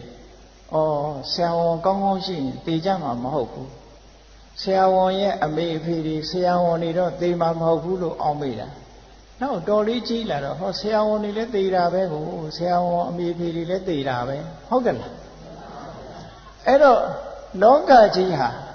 ကျမ်းမာရေးကိုသိသူဖြစ်စေမသိသူဖြစ်စေတဘာဝကြီးကိုဘယ်သူမှလွန်ဆန်လို့မရဘူးဆိုတာအဲ့တော့ဘဝကြီးကစဉ်းစားကြည့်မယ်ဆိုလို့ရှိရင်အမတန်မှခဲရင်တဲ့ကြောက်လန့်เสียကောင်းတဲ့အခြေအနေဇိုးကြီးတဲ့ကနေဖြတ်ကျော်နေရတာဘယ်ခရီးခဲတွေဖြတ်ကျော်စရာဆိုတဲ့အိုမင်းချင်းဆိုတဲ့ကန္တရခရီးခဲကြီးကိုဖြတ်ကျော်အိုးလာပြီဆိုကြတဲ့ကလူတွေပြောကြတယ်အေးတက်ကြီးလာပြီဆိုရင်ဗါတဲ့ခါးကလည်းမကောင်းတော့ဘူးတဲ့ဟုတ်ကဲ့နားကလည်းမကောင်းတော့ဘူးတဲ့မျက်စိကလည်းမကောင်းဘူးကောင်းတာပါရှိတယ်ဟာမရှိဘုန်းကြီးတို့ဒကာကြီးတယောက်နဲ့တွေ့တော့ဒကာကြီးနေကောင်းလားလို့ဆိုလူကတော့ကောင်းပါတယ်ဗျာတဲ့ဒူးမကောင်းဘူးတဲ့နေသမောင်ဒကာကြီးဒူးကလူထဲမပါဘူးလားလို့မေးတော့ရီးနေတယ်အဲ့တော့ကောင်းတာမကောင်းတာကိုခွဲနေရသေးတယ်ဒူးကလူထဲမပါဘူးလားအေးဒါနဲ့ကောင်းတာလေးကိုထောက်အောင်ပြီးတော့ကိုယ့်ကိုယ်အားတင်းတာနဲ့တူပါရဲ့အကျင့်ရနော်တကယ်ကြည့်မယ်ဆိုလို့ရှိရင်ခန္ဓာကိုယ်ကြီးကတခုမှကောင်းတာမဟုတ်ဘူးဒါကြောင့်မလို့မြတ်စွာဘုရားသခင်ကိုရောမြတ်ကနကုလပိဋကတကာကြီးကိုဟောတဲ့အခါမှာအာတုရောဟာယံကပတိကာယောအန္တဗုဒ္ဓောပရိယောနတောဂါပတိဩဒါယကာကြီးအယံကာယောဤခန္ဓာကိုယ်ကြီးဆိုတာအာတုရောအမြဲတမ်းနာနေတဲ့ခန္ဓာကိုယ်ကြီးပါကလေးလေးရဲ့ခန္ဓာကိုယ်ပဲဖြစ်စေလူငယ်လူရွယ်ရဲ့ခန္ဓာကိုယ်ပဲဖြစ်စေလူကြီးပိုင်းကလူတွေရဲ့ခန္ဓာကိုယ်ပဲဖြစ်စေမြည်သည့်ခန္ဓာကိုယ်ပဲဖြစ်စေအမြဲတမ်းနာနေတယ်ကဲနာမနာစဉ်းစားကြည့်ဖို့ကဲညအိတ်တဲ့အခါကျဟိုဘက်ဒီဘက်မစောင်းနဲ့တစ်ဖက်တည်းတင်အိတ်ချင်မနာဘူးလားအေးအခုတရားဟောနေတဲ့အချိန်လေးပဲတရားကြာသွားလို့ရှိရင်ဒုထုံနေညောင်းနေတာဟုတ်ကဲ့ခန္ဓာကိုယ်ကြီးရဲ့ဆင်းရဲဒုက္ခတွေကိုဘာကနေဖုံးဖုံးပြစ်လိုက်တာတော့ဆိုရင်ဟိုဘက်ပြောင်းလိုက်ဒီဘက်ပြောင်းလိုက်ဆိုတဲ့ဣရိယာပုတ်ပြောင်းမို့လို့ခန္ဓာကိုယ်ကြီးကမနာဘူးလို့ထင်နေတာနော်ဒါကြောင့်မို့လို့ဣရိယာပုတ်ကဖုံးတယ်လို့ပြောတာထိုင်နေတာကြာတဲ့အခါကျတော့ရပ်လိုက်တယ်ရပ်နေတာကြာတဲ့အခါကျတော့လမ်းလျှောက်လိုက်တယ်လမ်းလျှောက်တာကြာတော့ထိုင်လိုက်တယ်ထိုင်တာကြာတော့အိပ်လိုက်တယ်ဟောအဲ့ဒီလိုနဲ့လျောင်းထိုင်ရပ်သွားဆိုတဲ့ဣရိယာပုတ်၄ပါးနဲ့ပြောင်းနေသည့်အတွက်ကြောင့်ခန္ဓာကိုယ်ကြီးကမနာဘူးလို့ထင်နေရတာတခုတည်းနေကြည့်ပါလားဘယ်လိုဖြစ်သွားနာတယ်ဒါကြောင့်မြတ်စွာဘုရားအယံကာယောဤခန္ဓာကိုယ်ကြီးဆိုတာအာတုရောအမြဲတမ်းနာနေတဲ့ခန္ဓာကိုယ်ကြီးပါအန္တဗုဒ္ဓကျဲဥငဲ့ဥတဖွဲအလွန်တရာမှ ကျိုးလဲပဲလွယ်ပြက်လွယ်တဲ့ခန္ဓာကိုယ်ကြီးပါဒါအရှင်မတွေပို့သဘောပေါက်တယ်ဈေးသွားတဲ့အခါကြက်ဥတို့ဘာလို့ဝယ်မယ်ကြက်ဥတွေဝယ်မယ်ဆိုလို့ရှိရင်သိတ္တိထားရတယ်ကြက်ဥဆိုတာကွဲတတ်တယ်မှာလားမြတ်စွာဘုရားခန္ဓာကိုယ်ကြီးကကြက်ဥနဲ့တူတယ်တဲ့ကြက်ဥဆိုတာဘောလုံးကလေးလိုပြစ်ပေါက်ကစားလို့ရရလားမရဘူးတွတ်ကြသွားကွဲရောအဲ့ဒါကြောင့်မလို့ကြက်ဥဝယ်လို့ရှိရင်မဖိမိအောင်လို့ဂယုစိုက်ပြီးတော့ဝယ်ကြရတာဟုတ်ကဲ့အေးခန္ဓာကိုယ်ကြီးလည်းအဲ့တိုင်းပဲဂယုစိုက်နေကြသွားတဲ့အခါနည်းနည်းလေးမလဲလိုက်နဲ့ဟောဆေးရုံရောက်လိုက်ဘာဖြစ်လို့တော့ဟောဘယ်နှလဲလို့ကျိုးသွားတာခါယိုကျိုးသွားတာပေါင်ယိုကျိုးသွားတာနဲ့အယိုးတွေကျိုးလို့ဆေးရုံရောက်လာတဲ့ပုံကိုယ်တွေနဲတာမဟုတ်ဘူးနော်အေးဒါကြောင့်မို့လို့ခန္ဓာကိုယ်ကြီးကဘယ်ဟာမှခိုင်မာတာမဟုတ်ဘူးအန္တဘုဒ္ဓကျဲဥငယ်ဥသဖွယ်အလွန်တရာမှနုနယ်လှပါပေတော့ဤပရိယောနတ်တော်အယေပါကလေးနဲ့ဖုံးအုပ်ထားတာဖြစ်ပါပေတော့ဤခန္ဓာကိုယ်ကြီးဟာအမတန်ပါလွာတဲ့အယေကလေးနဲ့ဖုံးထားတာဒါကြောင့်မို့ချင်းကလေးတွေကတောင်မှဟောလားအယေပါလေးကိုဖောင်းပြီးတော့အထဲထဲကသွေးကိုစုပ်လို့ရတာဒါကြောင့်မို့လို့ခန္ဓာကိုယ်ကြီးဟာတိတိကျကျကိုယ့်ကိုစဉ်းကျင်စဉ်းစားကြည့်အပေါ်ကအရေခွန်လေးခွာလိုက်မယ်ဆိုလို့ရှိရင်အထဲထဲကသွေးရဲရဲတွေအသားရဲရဲကြီးတွေဖြစ်လာမှာနော်တကယ်ပါတယ်စူးကလေးနဲ့ချစ်လိုက်လေပေါက်သွားတာအလွန်ပါတဲ့အရေကလေးနဲ့ဖုံးထားတာဒီခန္ဓာကိုယ်ကြီးရဲ့ရလာတဲ့ခန္ဓာကိုယ်ကြီးဟာတနေ့တခြားရင့်ရောအိုမင်းလာတယ်မခိုင်မာဘူးနားလာတယ်နောက်ဆုံးကြတော့ခန္ဓာကိုယ်ကြီးကပြိုကွဲပြီးတော့သေပွဲဝင်ရတယ်။ဟောဒီလိုဘဝကြီးဟာဘယ်ဘဝပဲဖြစ်ဖြစ်လူဘဝမှမဟုတ်ဘူးနတ်ဘဝနဲ့ဒီတိုင်းပဲဇမားတွေဘဝနဲ့ဒီတိုင်းပဲတိရစ္ဆာန်တွေဘဝနဲ့ဒီတိုင်းပဲဖြစ်လာတဲ့အိုတယ်နာတယ်သေတယ်ဆိုတဲ့ဒီခရီးစခန်းကြီးတွေကိုကြော်ဖြတ်လို့ရရလားမရဘူးဒီလမ်းကြောင်းကြီးအေးအဲ့ဒီဒါကြောင့်မို့လို့ဘဝကြီးဆိုတာကန္တာရခရီးခဲကြီးအလွန်တရာကြောက်เสียပင်မလှတဲ့ဖြတ်ကျော်ရတဲ့ခရီးခဲကြီးဖြစ်တယ်လို့အဲ့ဒီခရီးခဲကြီးဘဝဆိုတဲ့ဒီဒုက္ခကြီးကနေပြီးတော့ထုတ်ဆောင်လို့ကဘယ်သူကပေးနိုင်လို့ဆိုရင်ဟောဒီတရားကသာပေးနိုင်တာမြတ်စွာဘုရားကလည်းကဲတင်တာမဟုတ်ဘူးတဲ့နော်ဘဝကန္တာရဘဝဒီဟုသောကန္တာရခရီးကြီးမှာနေထာရဏိနာထုတ်ဆောင်ကတင်ခြင်းဖြင့်၎င်းအသသဒါနိနာသတ္တရာကိုပေးခြင်းဖြင့်၎င်းဓမ္မောတရားသည်တတ္တနံတ္တဝါတို့ရဲ့တရဏံကိုဝေယစိဖြစ်ပါပေတော်၏ဟု၍အထကရာစရိယာအထကရာဆရာတို့သည်ဝရန္တိကောင်းစွာမသွေမိတ်ဆိုခဲ့ကြပါပေကုန်တည်းဖျားကိုကိုးကွယ်တာဘုရားဘာသာတွေအနေနဲ့ဖျားကိုကိုးကွယ်တယ်ဆိုတာအမှန်တရားကိုသိဖို့အကောင်းဆိုအကြောင်းကျိုးခွဲခြားသိဖို့ဘုရားကိုကိုးကွယ်ရတယ်အတိတယ်မပို့ဘူးเนาะတန်ခါကိုကိုးကွယ်တယ်ဆိုတာကုသိုလ်ကောင်းမှုပြုဖို့ရတဲ့နေရာအနေနဲ့ကိုးကွယ်အတိတယ်မပို့ဘူးတရားကိုကိုးကွယ်တယ်ဆိုတာကြတော့တရားကဘာနဲ့ဥပမာတူလို့ဆိုဆေးနဲ့အလားတရာတူတယ်လူတွေကပြောတော့ပြောကြတာပဲယောဂဘယ်သူကကုပေးတာဆရာဝန်ကကုပေးတယ်လို့ပြောတယ်သို့တော့တကယ်ကုတာဆရာဝန်လားဆေးလားဆေးမရှိရင်ဆရာဝန်ဘာမှမတတ်နိုင်ဘူးเนาะ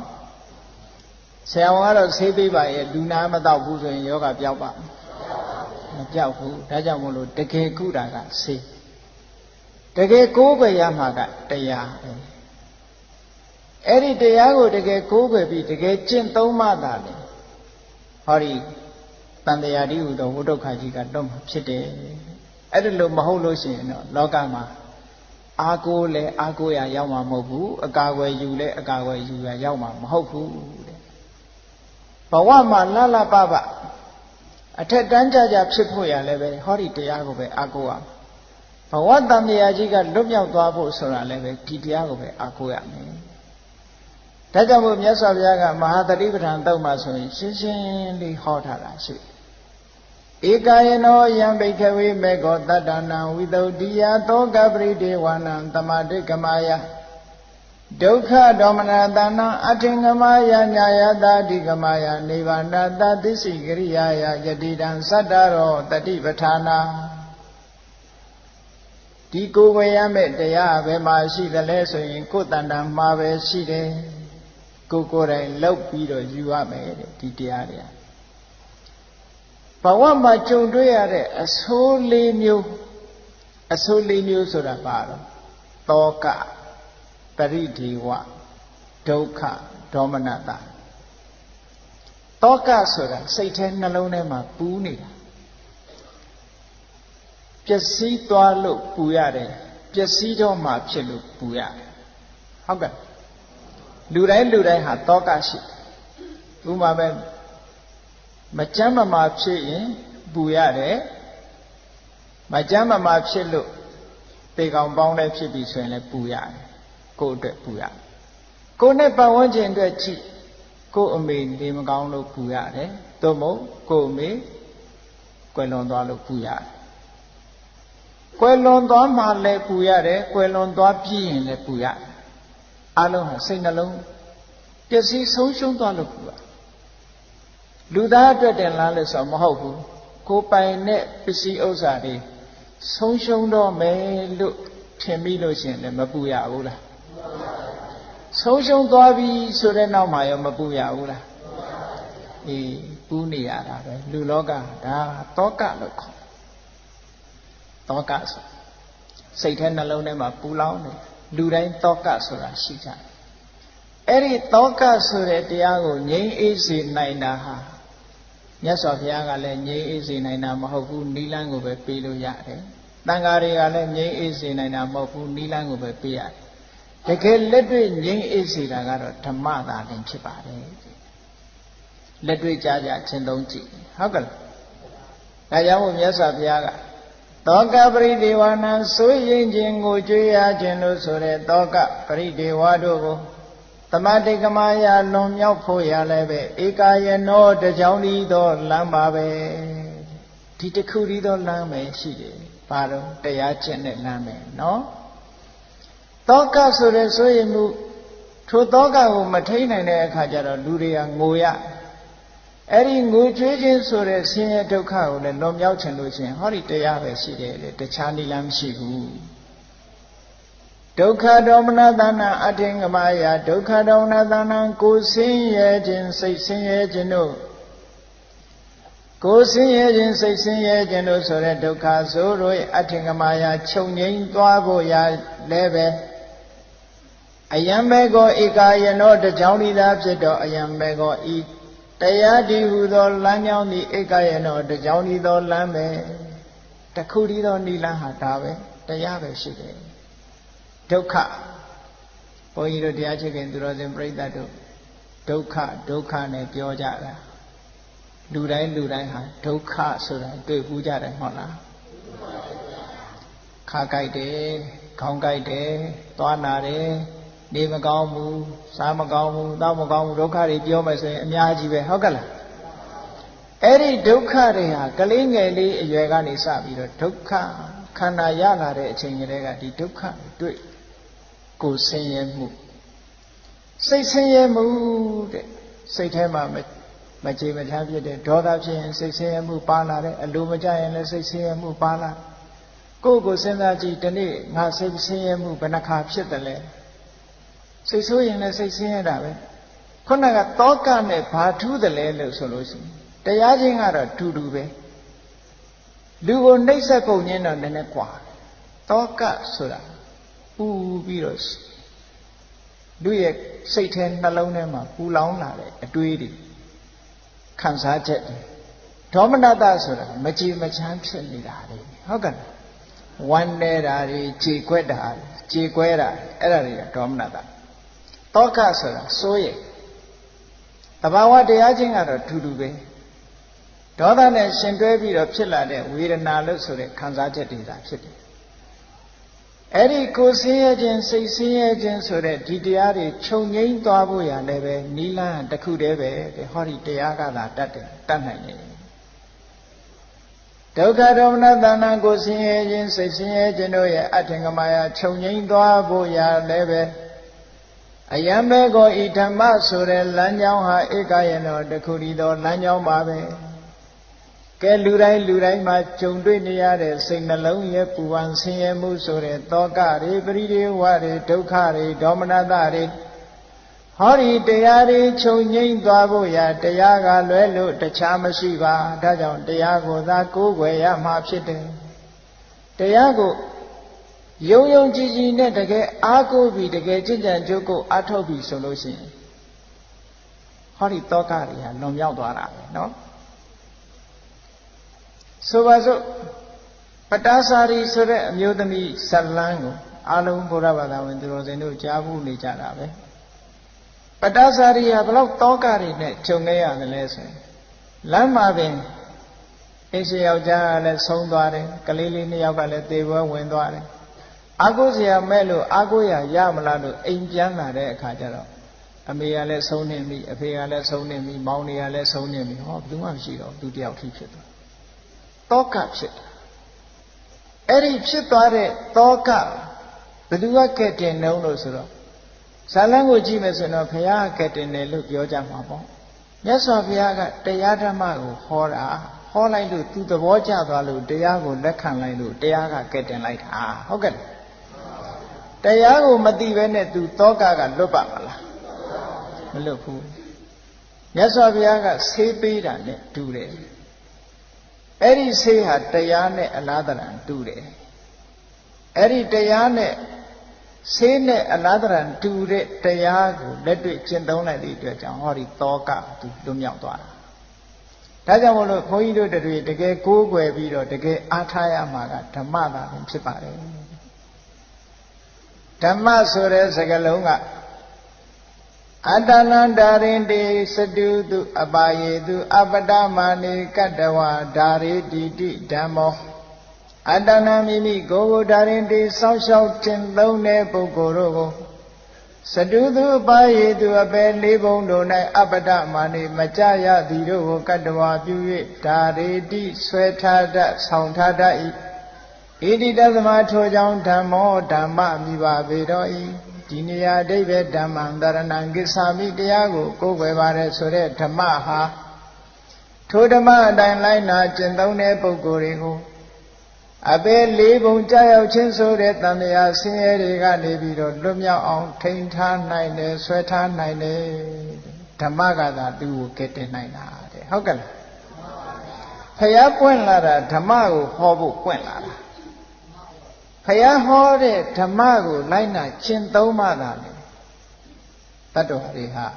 တန်တရားဝကလွတ်နိုင်တာနော်ဒါကြောင့်မို့လို့မြတ်စွာဘုရားကိုယ်တိုင်ကလည်းပဲဓမ္မကိုကျင့်သုံးတယ်ဓမ္မကိုအလေးအမြတ်ပြုပြီးတော့နေတယ်ဘုန်းကြီးတို့တွေဟာလည်းပဲတကယ်အားကိုးရမှာကဓမ္မဒါကြောင့်မို့မြတ်စွာဘုရားသခင်ကိုရောမြတ်ကသုတ်တန်တကူမှာအတ္တဒီပါဘိခဝေဝိရထအတ္တတရဏအနိညတရဏဓမ္မဒီပါဘိခဝေဝိရထဓမ္မတရဏအနိညတရဏမြတ်စွာဘုရားကကိုအားကိုးကြကိုအားကိုးရရဲ့လို့ထားကြကိုဆိုတာဓမ္မကိုအားကိုးကြဓမ္မကိုသာလင်ကိုးကွယ်ရာအဖြစ်ဖြစ်နေကြလို့ဟောလို့ရင်ဖြစ်တယ်ဟုတ်ကဲ့လားကိုအားကိုးဆိုတာကိုကျင့်သုံးတဲ့ဓမ္မကိုယ်တိုင်ကျင့်သုံးရမယ့်ဓမ္မကိုအားကိုးလို့ဒီလိုပြောတာဓမ္မလွဲလို့လောကမှာအားကိုးစရာအစစ်ဆိုတာမရှိပါဘူးဓမ္မတစ်ခုတည်းပဲအားကိုးစရာအစစ်ပါဒါဖြင့်ဓမ္မကိုသိအောင်ကဘယ်သူအားကိုးရတော့ဆိုမြတ်စွာဘုရားကိုအားကိုးရတယ်မြတ်စွာဘုရားကဓမ္မကိုဟောတာဖြစ်သောကြောင့်ဓမ္မကိုသိဖို့အတွက်မြတ်စွာဘုရားကိုအားကိုးရတယ်ကဲတင်ဖို့အတွက်အားကိုးတာမဟုတ်ဘူးတကယ်လက်တွေ့မိမိကိုတန်တရားဝုကနေပြီးတော့ထုတ်ဆောင်ကဲတင်သွားတာကတော့ဓမ္မပဲဆရာဝန်စီသွားတာကယောဂသိဖို့ဆေးရှိဖို့ဆေးစားဖို့သွားတာယောဂပြောင်းအောင်ကုတာကဆရာဝန်မဟုတ်ဘူးဘယ်သူတော့ဆေးပါအဲ့ဒီတိုင်းပဲမြတ်စွာဘုရားစီရောက်တဲ့အခါမြတ်စွာဘုရားကတရားဓမ္မကိုဟောတယ်အဲ့ဒီတရားဓမ္မကိုကိုယ်တိုင်ကျင့်သုံးအောင်ကိုယ်တိုင်ကျင့်သုံးမှသာလေဟောဒီတရားဓမ္မကကဲတင်နိုင်တာဧတကြောင့်မလို့တရားဓမ္မနဲ့ပတ်သက်ပြီးတက္ကလဘဝကန္တာရာနိဋ္ဌာရဏေန ဘဝကန္တရဘဝတိဟုသောကန္တရခရီးမှာဒိဋ္ဌာရဏိနာထုတ်ဆောင်ကတိခြင်းဖြင့်၎င်းအတ္တတဌာနေနာသသက်တာယာကိုပေးခြင်းဖြင့်၎င်းဓမ္မောတရားသည်တတ္တနံတတ္တဝါတို့ရဲ့တရဏံကိုဝေယအစီဖြစ်ပါပေတယ်ဟု၍ဝရန္တိကောင်းစွာမဲ့သွေမိတ်ဆိုတော်မူခဲ့ကြပါပေကုန်တည်း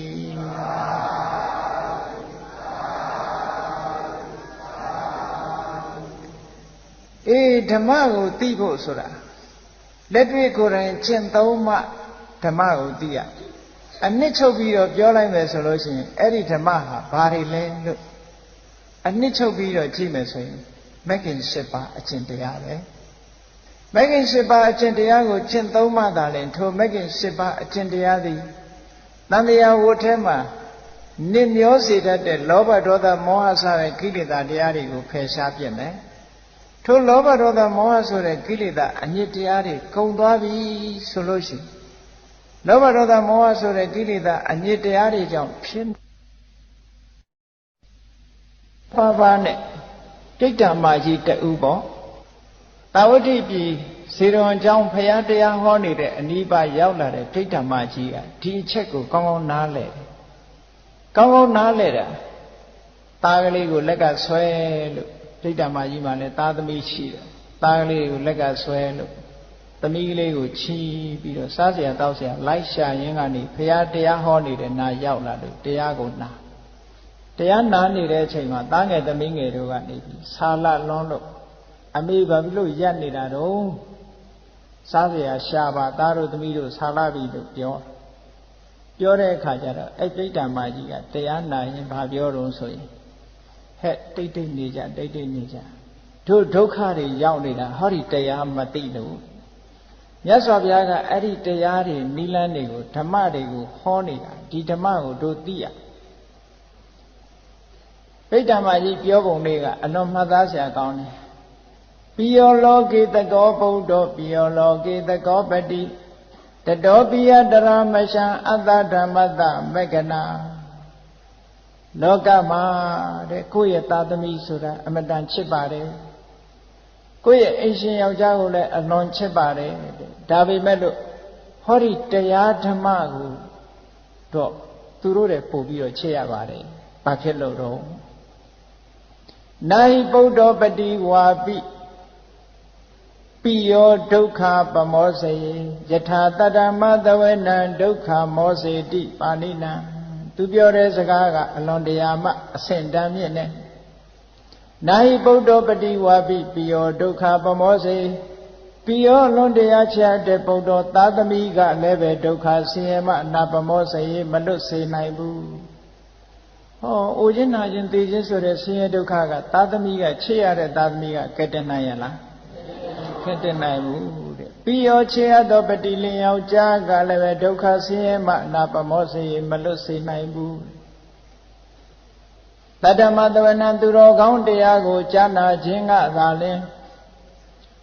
တတ္တမတဝနံသူတော်ကောင်းတရားကိုကြားနာခြင်းကသာလင်ပါဏိနံတတ္တဝါပေါင်းကိုဒုက္ခဆင်းရဲဒုက္ခပမောစေလွတ်မြောက်စေနိုင်ပါတယ်ဟောသူတော်ကောင်းတရားကြားနာလို့ဟောဒီတရားကသာလင်ဆင်းရဲဒုက္ခကလွတ်မြောက်စေနိုင်တာတဲ့ဒါကြောင့်မို့လို့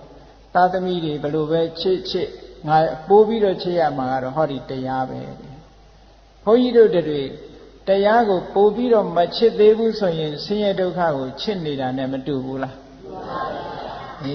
လောကမှာကဲ့တင်နိုင်တာတရားတစ်မျိုးတည်းသာရှိပါတယ်တဲ့ကိုယ်ွယ်ရအစ်စ်ဆိုတာလည်းတရားပဲဖြစ်ပါတယ်သာဝရဘုရားဖြစ်စေဟိုအားဖြစ်စေဒီအားဖြစ်စေလောကမှာကိုယ်ွယ်ရတွေအမျိုးမျိုးကိုယ်ွယ်နေတာကအနည်းငယ်အကျိုးဖြစ်ထွန်းကောင်းဖြစ်ထွန်းနိုင်တော်လည်းပဲသာဝရပြည့်စုံလုံလောက်တဲ့ကိုးကွယ်ရာမဟုတ်ဘူးတဲ့ဖယားတရားတန်ခါယရနာလို့ဆိုတဲ့တဲကဓမ္မကိုကိုးကွယ်မှသာလဲလူလောကလူတွေအားလုံးဟာဆင်းရဲဒုက္ခလွတ်နိုင်တယ်ဒါကြောင့်မို့မြတ်စွာဘုရားကဧတံခောတရဏံခေမံဧတံတရဏမௌတ္တမဧတံတရဏမာဂမသဗ္ဗဒုက္ခပမုစ္စတိဧတံဤဖယားတရားတန်ခါလို့ဆိုတဲ့တရဏံကိုးကွယ်ရာသည်သာလင်ခေမံအလွန်တရာဘေးကင်းစေတတ်တဲ့ကိုးကွယ်ရာစီဖြစ်ပါပေတော့ ဧတံဤဘုရားတရားတန်ခါလို့ဆိုတဲ့ကိုယ်ဝေယကသာလဲဥဒ္ဓမံအလွန်တရာမြင့်မြတ်လာတဲ့တရဏံကိုယ်ဝေယအစစ်ဖြစ်ပါပေတော့ဤတရားကိုကိုယ်ဝေရမယ်ဆိုရင်ဘုရားစီမသွားပဲသို့မဟုတ်ဘုရားမဟောပဲတရားကိုသိပါမလားမသိဘူးဆရာဝန်စီသွားတာဆေးရဖို့သွားတာလို့မြတ်စွာဘုရားကိုကိုးကွယ်တာကတရားရဖို့ပဲဟုတ်ကဲ့တရားကျင့်နည်းကိုသင်ဖို့ဒါကြောင့်မို့ပေါင်းလိုက်တော့မြတ်စွာဘုရားကမှန်ကန်တဲ့တရားကိုဟောတယ်သူဟောတဲ့တရားကိုကိုယ်ကကျင့်သုံးရမယ်တန်ဃာတွေကစံနမူနာဖြစ်တယ်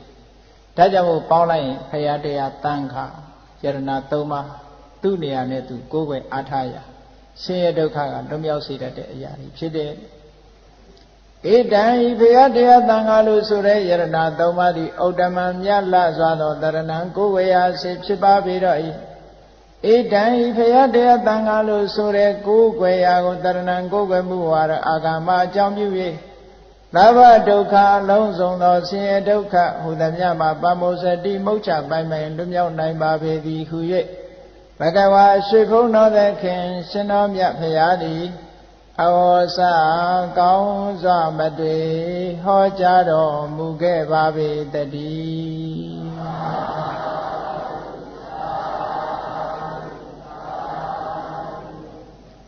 ဤတွင်မဲ့ကိုယ်ွယ်ရာအစစ်မှန်တရားပြည့်စုံပြီဖြစ်ပါတယ်ဒါကြောင့်မို့လို့တရားချက်ကသူတော်စင်ပြိဿတို့သည်တကယ်ကိုယ်ွယ်ရာအစစ်ဖြစ်တဲ့ဓမ္မကိုကိုယ်တိုင်လက်တွေ့ကျင့်သုံးခြင်းဖြင့်ဆင်းရဲဒုက္ခကလွတ်မြောက်နိုင်ကြပါစေတည်းကဲမေတ္တာပို့လိုက်ဆိုရအောင်တတ္တဝါများစွာဘေးရန်ကွာချမ်းသာကြပါစေတတ္တဝါများစွာဘေးရန်ကွာချမ်းသာကြပါစေမေတ္တာရေချမ်းသုံးကားဖြန်းငြိမ်းချမ်းကြပါစေမေတ္တာရေချမ်းသုံးကားဖြန်းငြိမ်းချမ်းကြပါစေသက်ရှိချမ်းသာစိတ်ချမ်းသာတို့ရဆန္ဒပြည့်ပါစေသက်ရှိချမ်းသာစိတ်ချမ်းသာတို့ရဆန္ဒပြည့်ပါစေဓမ္မောတရံပိဝိတဝါနာဝိသတပိတမုဟတာအာစရမရာတိတိဘာဝံနိဗ္ဗာနံယန္တုတာရောဓမ္မောတရံလောဘဒေါသမောဟစိတ်တောင်းကင်းပြောက်ကြည်တရားစေကိုပိဝိတဝါဝန္တာရှင်ပြတောက်ကြရနာကြရကုန်သောကြောင့်ဝိသတပိပူဇာညစ်နောက်ကိလေသာအစိတ်အတောက်ဟုသမျှတို့သည်တမုဟတပိဉ္ကြဘက်တွင်ရေမတင်တကဲ့သို့ကင်းစင်လွင်ပြောက်ပေမရအောင်ပယ်ဖြောက်အပ်ကုန်သည်ဟောတုစင်စစ်မသွေဖြစ်ကြပါစေကုန်သတည်းအာစရမရံအိုခြင်းလဲကွာနာခြင်းလဲကင်းသေးခြင်းလဲရှင်းထသောဒီတိဘဝကိလေသာဟုအပုခတ်သိင်ကင်းငြိမ်းရာအစစ်ဖြစ်ပေထသောနိဗ္ဗာန်နိဗ္ဗာန်ဟုခေါ်အေးမြူတော်သို့သာရောတရားချင်းခင်စိတ်ကောင်းဝိညာသူတော်စင်များတို့သည်ယန္တုပါရမီအဆင့်ဆင့်မြင့်နေမြင်၍မလင့်ပုံသေးဆက်ရောက်တော်မူကြပါစေကုန်သတည်း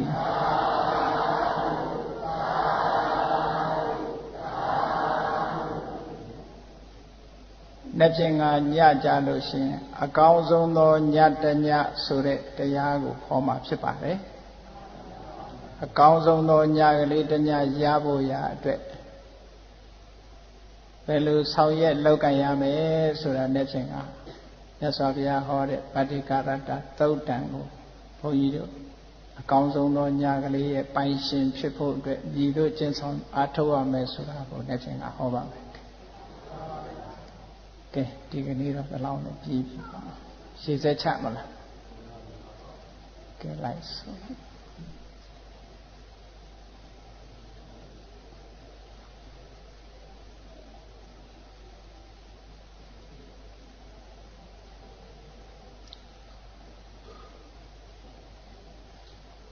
အရှင်ဖယားဖယားတပည့်တော်တို့သည်ဓမ္မသီတာလင်ကိုယ်ွယ်ရာအစေဧကံဖြစ်သောကြောင့်ဓမ္မကိုကျင့်သုံးနိုင်ရန်ဓမ္မဉာဏ်ကိုရရှိစေရန်အတွက်ရရှိစေရန်ရည်တန်ကြပါသောကြောင့်ဓမ္မသဘင်ဆင်ရင်ခြင်းပပြုလုပ်ကြလျက်တရားတော်အလှကိုပေးလှူကြပါကုန်၏တရားတော်မြတ်ကိုနာခံမှတ်သားခြင်းဖြင့်ဓမ္မအသိဉာဏ်ကိုရယူကြပါကုန်၏ရရှိအပ်သောဓမ္မအသိဉာဏ်ဖြင့်နိဗ္ဗာန်ချမ်းသာကိုမျက်မှောက်ပြုနိုင်အောင်ကျင့်ဆောင်အားထုတ်ကြပါမည်အရှင်ဘုရားတရားတော်မြတ်ကိုဓာတပဝတ္ထုအစုစုတို့ဖြင့်ပေလူကောယောပူဇော်ကြပါကုန်၏ယနေ့ယခုအာထုတ်ပြုလို့ရသောဓမ္မဒေသနာဓမ္မတဝနာဓမ္မဒါနဓမ္မပူဇာ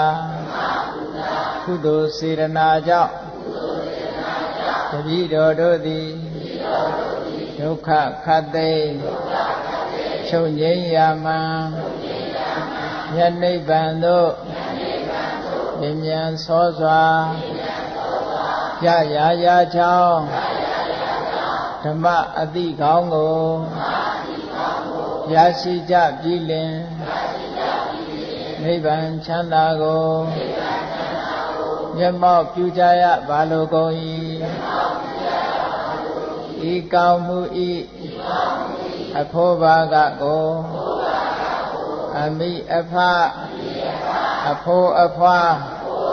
ဆရာသမားမှစ၍ကဘာသူကဘာသာလူနတ်မြမတတ္တဝအများတို့အားအမြပေဝေငှပါကုန်၏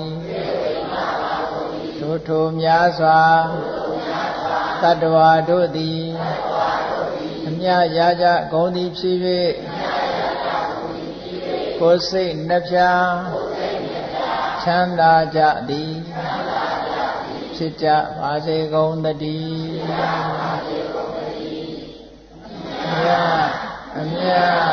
အမြယူတော်မူကြပါကုန်သောသာဓု